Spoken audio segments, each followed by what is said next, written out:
আর S Bengali ক্লাসরুমে সকলকে স্বাগত। আজকের ভিডিওতে আমি পশ্চিমবঙ্গ মধ্যশিক্ষা পর্ষদ অন্তর্গত নবম শ্রেণীর ইতিহাস পাঠ্য বইয়ের তৃতীয় অধ্যায়, যে অধ্যায়টির নাম রয়েছে ঊনবিংশ শতকের ইউরোপ, রাজতান্ত্রিক ও জাতীয়তাবাদী ভাবধারার সংঘাত। এই অধ্যায়টির গুরুত্বপূর্ণ প্রশ্নের উত্তর নিয়ে আলোচনা করব। আজকের ভিডিওটিতে মূলত শর্ট কোশ্চেন এবং তার উত্তর নিয়ে আলোচনা হবে, সুতরাং আমি চাইবো তোমরা ভিডিওটি স্কিপ না করে একদম প্রথম থেকে শেষ পর্যন্ত দেখো। তো কথা না বাড়িয়ে শুরু করছি আজকের মূল ভিডিও। এক দাগের প্রশ্ন, হেজ এর মতে জাতীয়তাবাদ কি? উত্তরে লিখবে, হেজ এর মতে জনসমাজ ও দেশপ্রেমের আধুনিক আবেগমণ্ডিত সমন্বয় সাধনই হল জাতীয়তাবাদ। দুই দাগের প্রশ্ন, হান্স খন এর মতে জাতীয়তাবাদ কি? উত্তরে লিখবে, একটি মানসিক অবস্থা, চেতনার দ্বারা আলোড়িত একটি কাজ। তিন দাগের প্রশ্ন, হ্যারল্ড ল্যাস্কির ধারণা অনুসারে জাতীয়তাবাদ কি? উত্তরে লিখবে, জাতীয়তাবাদ হলো প্রতিটি জাতিগোষ্ঠীর নিজস্ব বাসভূমি। চার দাগের প্রশ্ন, দ্য মিনিং অব ন্যাশনালিজম গ্রন্থ কার লেখা? উত্তর লিখবে, লিও স্নাইডারের লেখা। পাঁচ দাগের প্রশ্ন, অর্গানস্কি জাতীয়তাবাদের বিকাশকে কয়টি পর্বে ভাগ করেছেন ও কি কি? উত্তর লিখবে, তিনটি পর্বে, যথা রাজবংশ পর্ব, বুর্জোয়া পর্ব, আধুনিক পর্ব।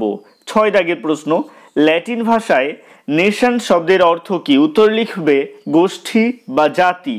সাত দাগের প্রশ্ন, ভিয়েনা সম্মেলন অনুষ্ঠিত হয় কোথায়? উত্তরে লিখবে, অস্ট্রিয়ায়।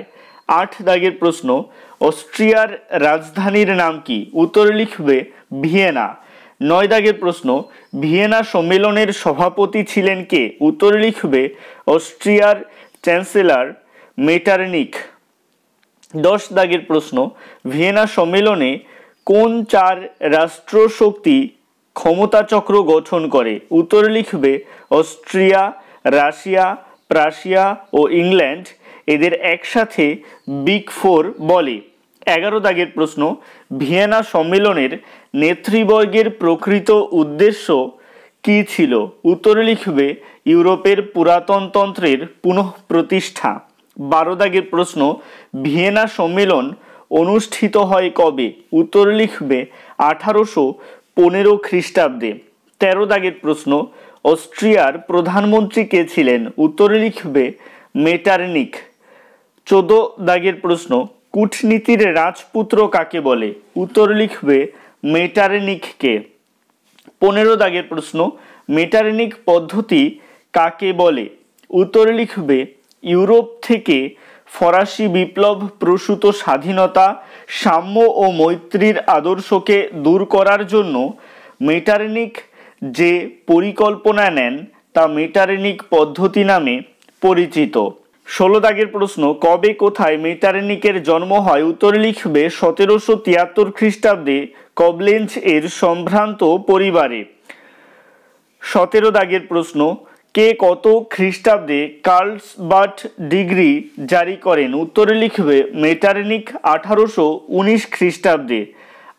18 দাগের প্রশ্ন, কার্লসবার্ট ডিগ্রি কি? উত্তর লিখবে, মেটারনিখ জাতীয়তাবাদী ভাবধারা দমনের লক্ষ্যে 1819 খ্রিস্টাব্দে যে ডিগ্রি জারি করে তা কার্লসবার্ট ডিগ্রি নামে পরিচিত। 19 দাগের প্রশ্ন, ইউরোপীয় শক্তি সমবায় কি? উত্তর লিখবে, মেটারনিখ এর উদ্যোগে 1815 খ্রিস্টাব্দে ইউরোপীয় শক্তি সমবায় গঠিত হয়।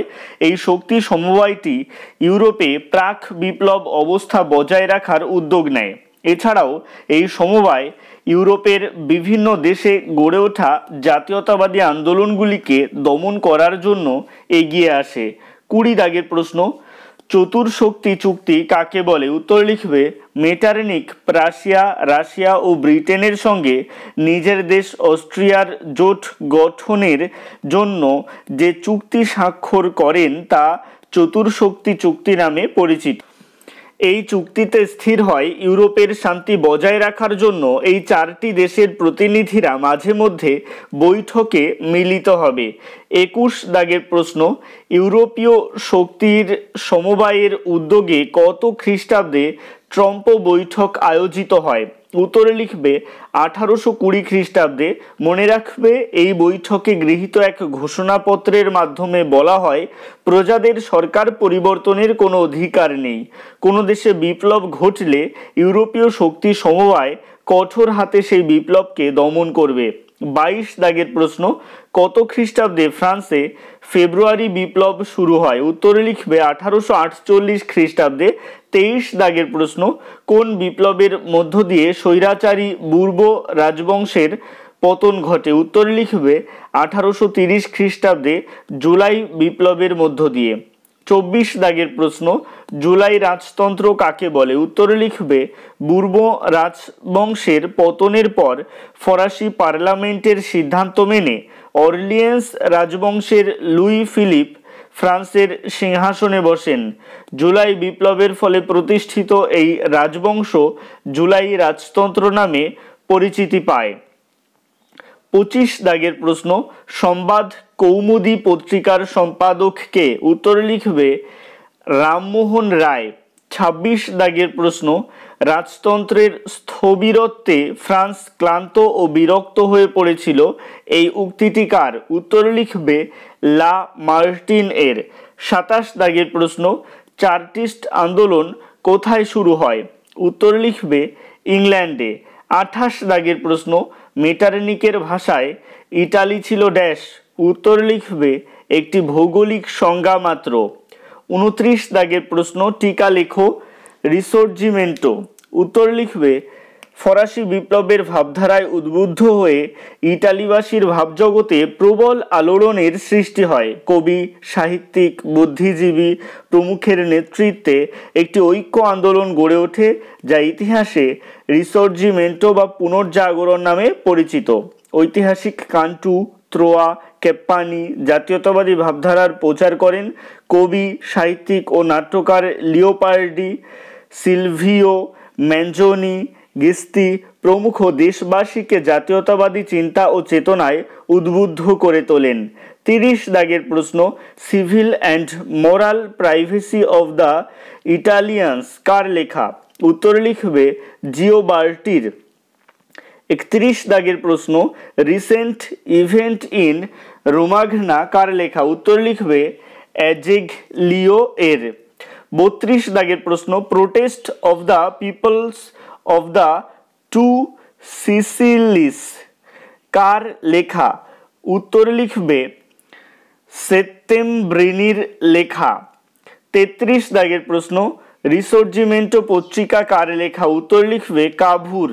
34 দাগের প্রশ্ন, কাভুর রচিত কোন পত্রিকা ইটালিবাসীর অন্তরে জাতীয়তাবাদের বীজ বপন করে? উত্তর লিখবে রিসর্জিমেন্টো পত্রিকা। আজকের ভিডিওটি এই পর্যন্তই। পরবর্তী গুরুত্বপূর্ণ প্রশ্নগুলির উত্তর তোমরা পার্ট 2 এর ভিডিওতে পেয়ে যাবে।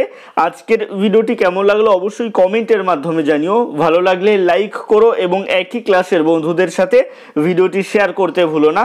ভালো থেকো, সুস্থ থেকো সকলে, আর অবশ্যই RS বেঙ্গলি ক্লাসরুমের সাথে থেকো। সবশেষে একটাই রিকোয়েস্ট, এখনও পর্যন্ত যারা চ্যানেলটিকে সাবস্ক্রাইব করে উঠতে পারোনি তারা অবশ্যই চ্যানেলটিকে সাবস্ক্রাইব করে দিও এবং পাশে থাকা বেল আইকনটিকে প্রেস করে অল বাটনে ক্লিক করে দিও নতুন ভিডিওর আপডেট সবার আগে পেতে।